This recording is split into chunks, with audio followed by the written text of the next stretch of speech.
Dans l'actualité, le chef de l'État Félix Tshisekedi poursuit sa mission dans l'espace Kasaï. Lors de son discours à Mbuji-Mayi, le président de la République a annoncé un financement de 50 millions de dollars pour relever la minière de Bakwanga, société qui joue un rôle majeur dans l'économie et le développement de la ville de Mbuji-Mayi. Les médecins des hôpitaux publics débutent une grève radicale ce samedi 28 décembre à partir de 7h30. C'est suite au non-paiement du salaire complémentaire de 3 derniers mois de l'année 2024 par le gouvernement que le syndicat national des médecins a pris cette décision le 26 décembre dernier dans un communiqué de presse.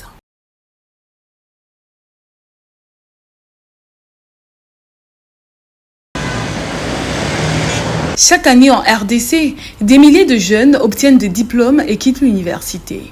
Mais la majorité finissent en n'ayant eu que les études comme occupation, avec des CV creux, sans aucune expérience professionnelle. Et pire encore, très peu ont été formés pour créer leur propre entreprise. Ils sont demandeurs d'emploi, mais comment se vendre au marché sans aucune expérience?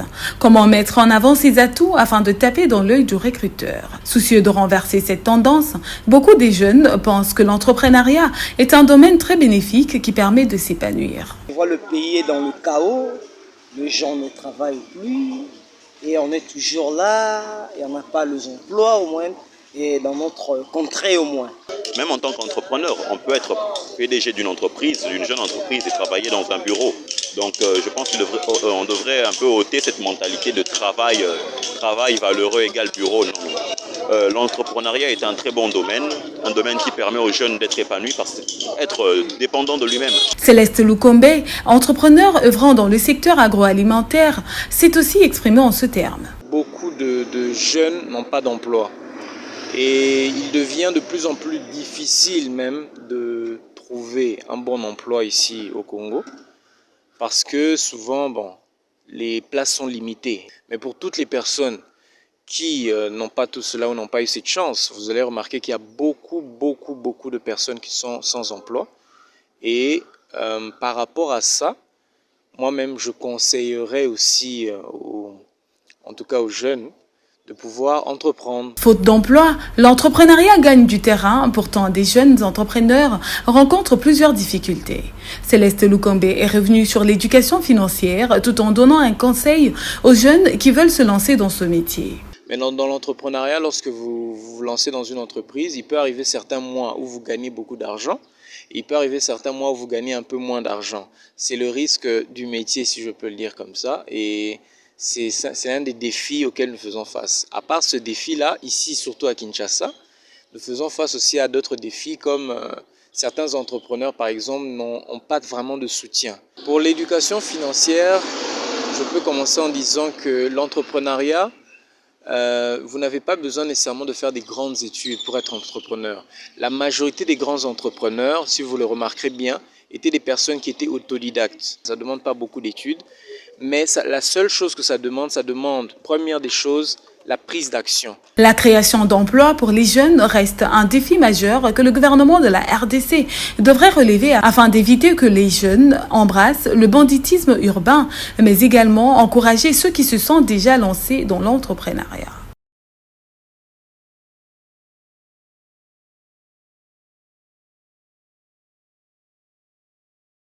Lors d'un meeting tenu à Mbuji-Mayi, chef-lieu de la province du Kasaï oriental, le 26 décembre 2024, dans le cadre d'une visite d'itinérance en province, le président de la République démocratique du Congo, Félix Tshisekedi, a annoncé un financement de 50 millions de dollars pour relancer les activités de la minière de Bakwanga, MIBA. La relance de la MIBA est perçue comme un message d'espoir pour les habitants du Kasaï oriental qui ont souffert de conséquences économiques des années précédentes. L'entreprise, autrefois florissante, a connu des difficultés qui ont impacté le niveau de vie des populations locales. Le projet de revitalisation en cours vise non seulement à restaurer la MIBA, mais aussi à stimuler l'économie régionale pour la création d'emplois et d'opportunités. En plus de la relance de la MIBA, Félix Tshisekedi a également prévu d'évaluer divers projets en cours dans le secteur cruciaux tels que les infrastructures et le service sociaux de base.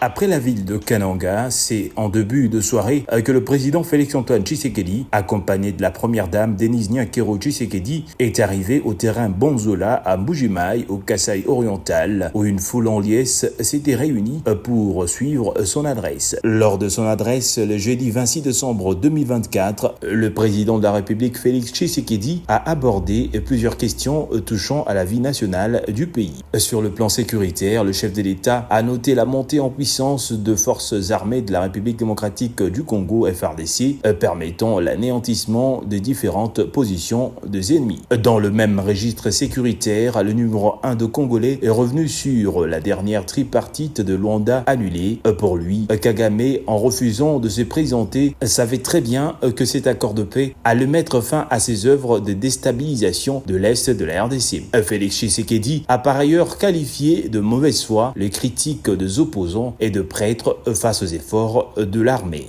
Il a ajouté de mettre fin à leur sorcellerie. Ces déclarations du président Tshisekedi interviennent à un moment où la question de la révision ou du changement de la constitution divise la classe politique congolaise. Un peu plus tôt dans la même journée, Joseph Kabila, leader du FCC, a fait bloc avec Moïse Katumbi contre les actions opposées par le régime de Félix Tshisekedi. Dans une déclaration commune au terme d'une rencontre à Nairobi au Kenya, les deux personnalités politiques ont pris position pour la question de changement de la Constitution. Ils expriment fermement leur opposition à toute réforme constitutionnelle qui, dans les circonstances actuelles, s'avère illégale et inopportune et dont le but ultime n'échappe à personne, la consolidation de la dictature à travers une présidence à vie en RDC, peut-on lire. Cette question d'actualité soulève de réflexions dans l'opinion. Selon certains observateurs, ceux qui prennent position en disant non à la révision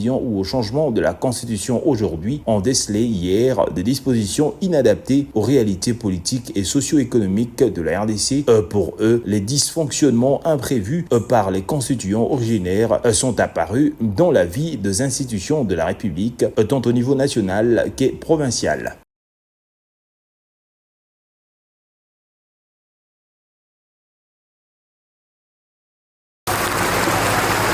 Sous une pluie battante, la première ministre Judith Suminwa-Tuluka a fait le jeudi 26 décembre 2024 une inspection surprise de travaux de construction et de réhabilitation de la voirie de la capitale, accompagnée du gouverneur de la ville-province de Kinshasa et du président de l'Assemblée provinciale. La chef du gouvernement a entamé sa tournée par la route Kulumba qui relie les communes voisines de Massina et Limete. À cet endroit, elle a constaté la reprise de travaux après une longue période d'inactivité.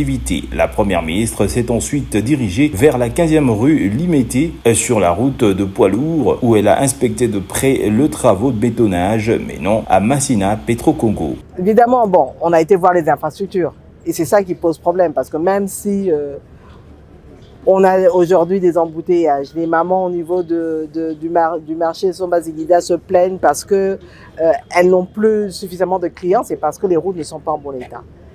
C'est vrai qu'il y a des problèmes, mais on a pu constater aussi que certains travaux ont démarré. On a été par exemple sur Kabambare, les travaux ont démarré. Ça va prendre du temps, c'est vrai qu'on est en saison sèche. Il y a pas mal de choses qui ont commencé à se faire. On a été sur Kukulumba, à Massina. La route va faire le tour pour ressortir sur poids lourd.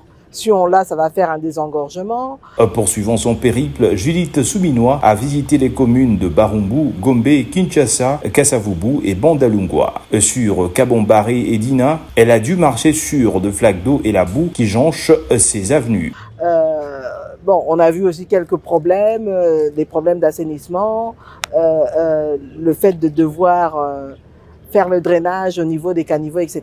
Mais je pense que ensemble, avec la ville, on va pouvoir faire le travail de manière correcte parce qu'on a commencé, c'est déjà un début et on va devoir poursuivre que le travail s'achève. Moi, ce qui m'intéresse aujourd'hui, c'est pas seulement de voir les travaux qui ont commencé, mais c'est de voir comment ils vont s'achever. La première ministre a insisté sur la nécessité de restaurer les routes de desserte de la capitale congolaise pour permettre à la population d'exercer ses activités de manière stable et de mieux circuler. Judith Suminwa estime également que la réhabilitation de ce voie contribuera à réduire les embouteillages à Kinshasa. L'initiative de la chef du gouvernement de descendre sur sur terrain pour inspecter le travaux a été fortement salué par la population. Pour rappel, l'aménagement du territoire, la troisième constitue le troisième pilier du programme d'action du gouvernement souminois.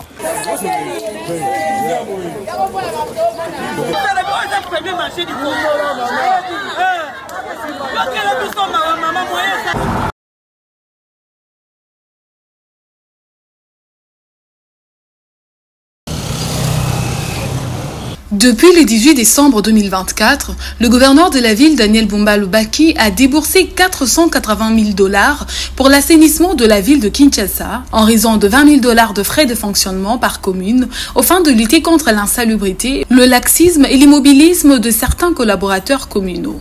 Mais le travail sur terrain n'est pas encore remarquable du point de vue de certains citoyens congolais.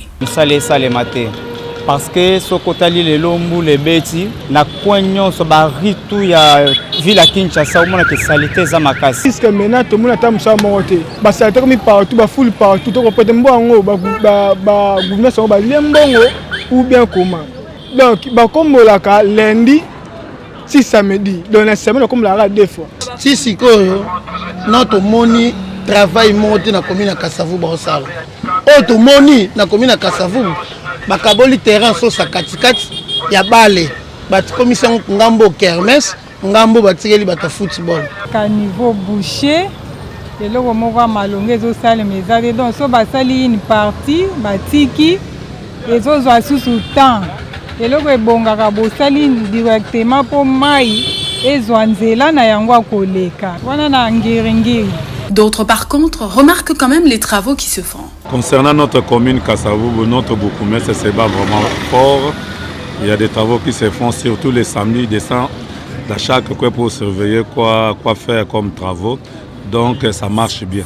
L'insalubrité, c'est le problème de tout le monde. C'est ce que moi, je maîtrise mieux. C'est le problème de tout le monde. On peut enlever dans 4-5 minutes, mais les gens qui sont inconscients, quand ils ont un petit bidon, sachet, ils jettent ça en désordre, c'est le problème de la conscience. En tout cas, c'est propre. Et moi, je pense que donc chaque samedi, salongo, jeune penza batele maramisa les autres salema. En cette période festive où les étrangers et même la diaspora congolaise viennent passer des vacances à Kinshasa, la capitale congolaise devrait rayonner de partout pour vendre une bonne image d'elle. Malheureusement, les immondices, les caniveaux bouchés, les flaques d'eau décorent encore plusieurs coins de Kinshasa.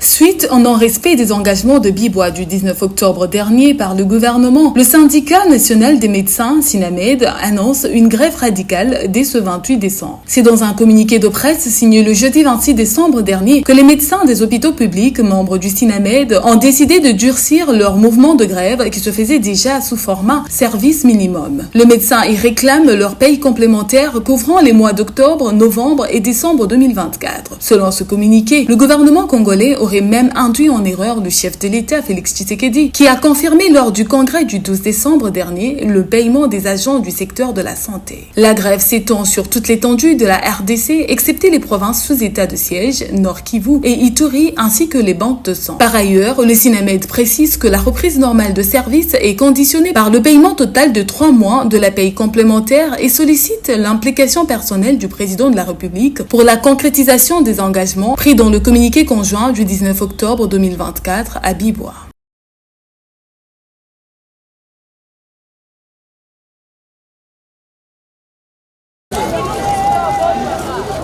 « 16 heures juste, nous sommes au marché central de Kinshasa, pas assez d'engouement.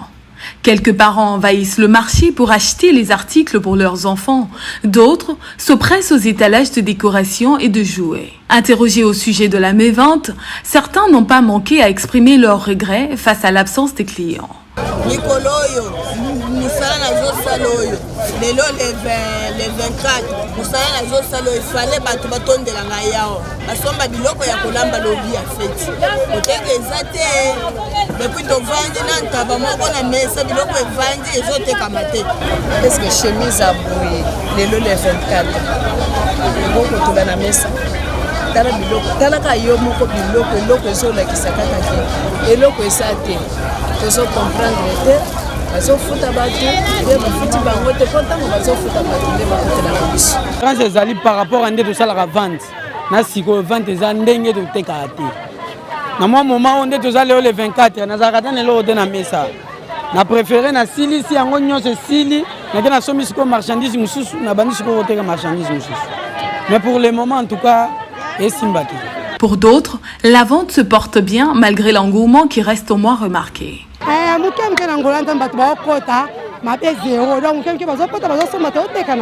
S'il y a des habitants qui vont bien célébrer la fête de Noël, d'autres se sont plaints de la crise économique qui leur empêche de festoyer.